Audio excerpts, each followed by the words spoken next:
Good morning, everybody. How's it going, YouTube Nation? Just a big shout out to the Fragrance Guru Nation on Facebook. I love chatting about fragrances with you guys. It's the morning.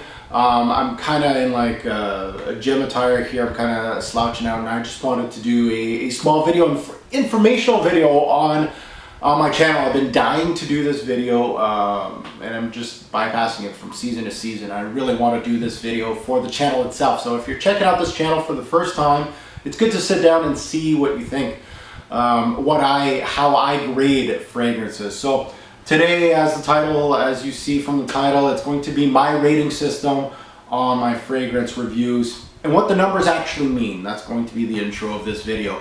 I really wanted to do this. It's for informational basis.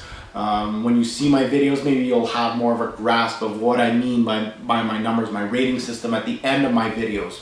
Now, my rating system has changed. It depends which videos you watch. You can see early on that sometimes I just gave like just a total score at the end from 1 to 5, I think, and then I gradually went from 1 to 10, and then I did my what I'm using currently, which is my 1 to 10 bottles rating, and I have different categories. So depending on which video you see, the bulk of my videos have this current rating system that I'm using now, which has longevity, projection, versatility, overall smell, compliment factor. It's more about smell than anything, and of course an overall score at the end.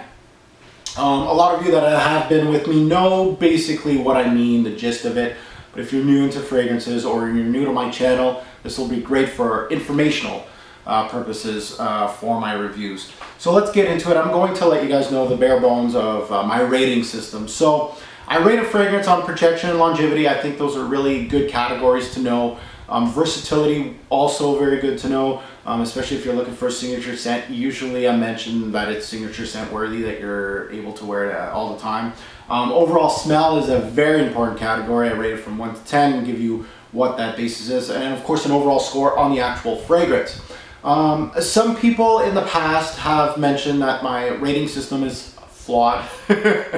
But basically how it works, it's not a tally of the first 4 categories: longevity, projection, versatility, and smell, and the average of that score goes to the overall score. No, a fragrance can be beast mode for longevity and projection and hit 10s on both sides, but if it smells like shit for 10 hours, the overall score is not going to be very good.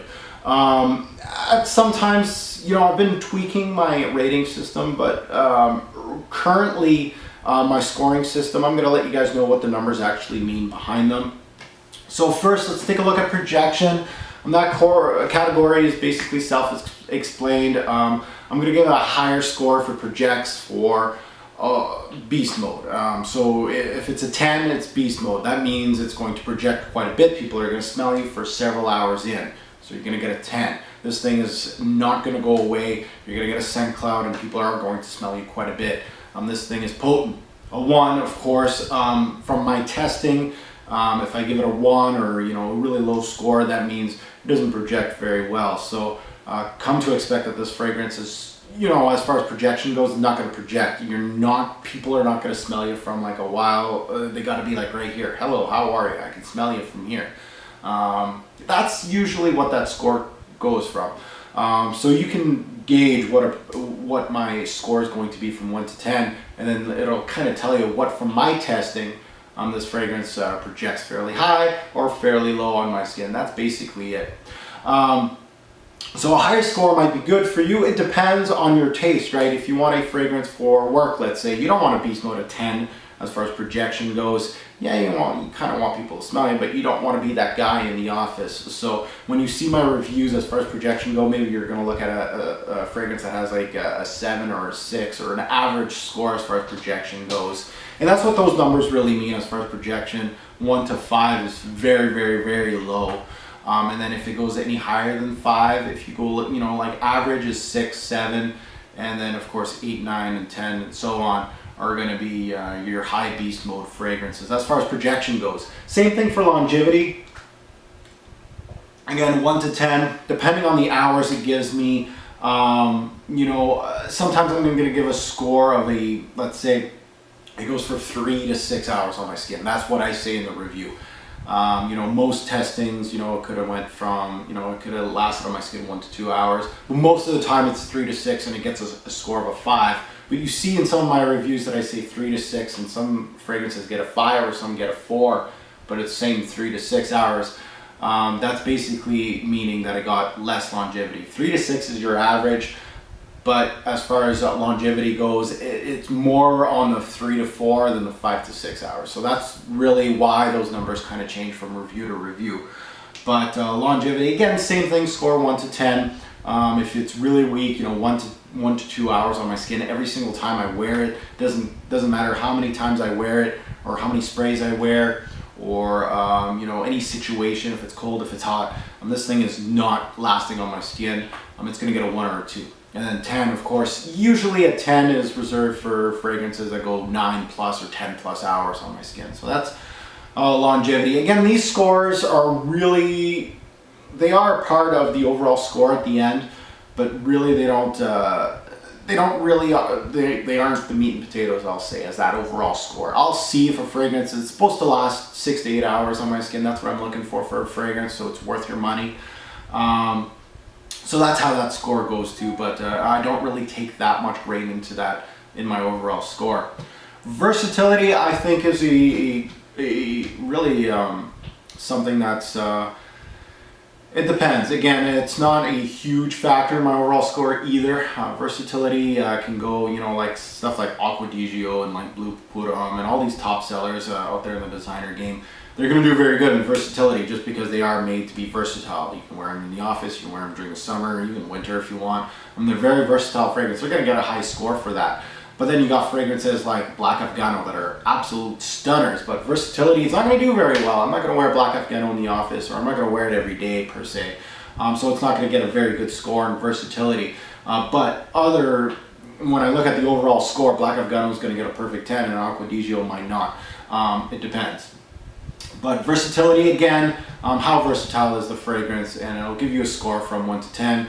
Usually averages, again, average usually for me is 5 or 6. If you get any higher than that, then of course it's higher than average, and 10 is absolutely great versatility, and then of course lower than 5 is absolutely horrible. You're not going to see too many in the under 5 as far as versatility goes. Smell and complement factor, that score is mostly based on smell, not on the complement factor. The smell itself, what does the fragrance smell like? Now, that score has changed from me reviewing. I'm a little more critical on fragrances now as far as smell goes.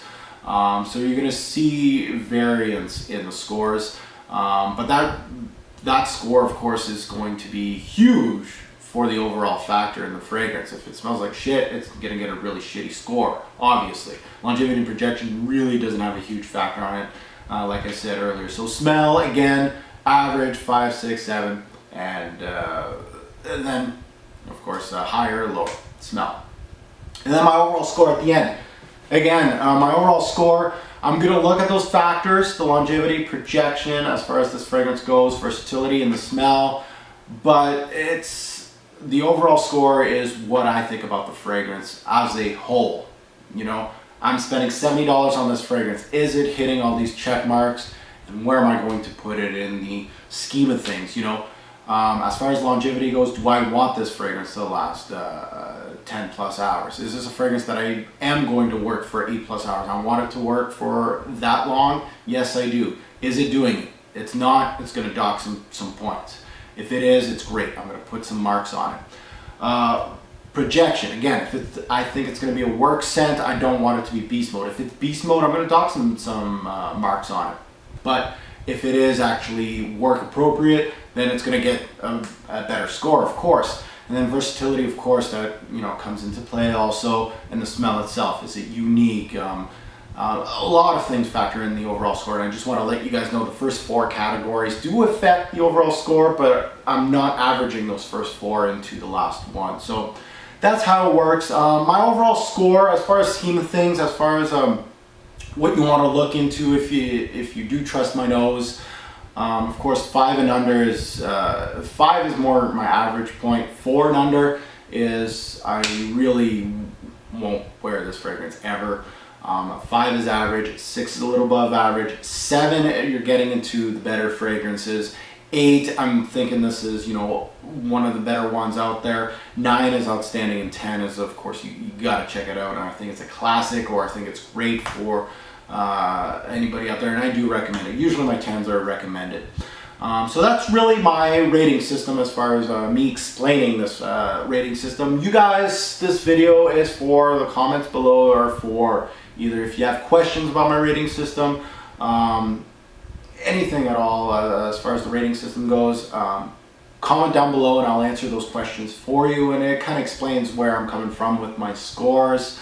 Some videos, you know, in the past might be questionable as far as the rating system goes, and that's why I'm redoing some videos from 2009, 2010, and trying to get everything in sync as far as my rating system was, and which is now. So as far as that goes, yeah, hopefully this video is helpful to some of you. Hopefully you enjoyed it, and thanks for watching, guys.